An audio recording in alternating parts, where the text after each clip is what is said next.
dardda const va final variablelarimizni nima farqi bor? Keling, ikkita variable yaratib olamiz. Const name 1 teng aytaylik Shohrux.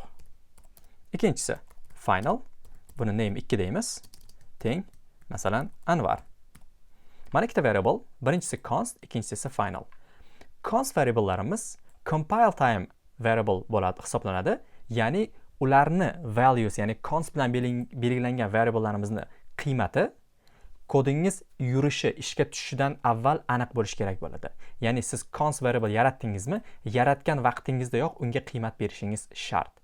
Final variablelarimiz esa bularni siz xohlasangiz kodingiz yurishidan oldin, xohlasangiz kodingiz yurgandan keyin ham qiymat bersangiz bo'ladi. Faqatgina u qiymatni siz bir marta bera olasiz xolos. Masalan, mana constga ko'radigan bo'lsak, constni qiymatini berdik bu yoqda. Siz constni qiymatini kodingizni yurgizishdan, ya'ni yurgizgandan keyin, mana bu holatda misol uchun const deb turib variable yaratib, undan keyin siz name 1 deb turib qiymat bera olmaysiz. Bu holatda ishlamaydi. Mana bu holatda qiladigan bo'lsangiz, ko'ryapsiz, o'zi tepada ham xatolik chiqyapti, pastda ham xatolik chiqyapti. Aytayaptiki, constant variable can't be assigned a value after initialization.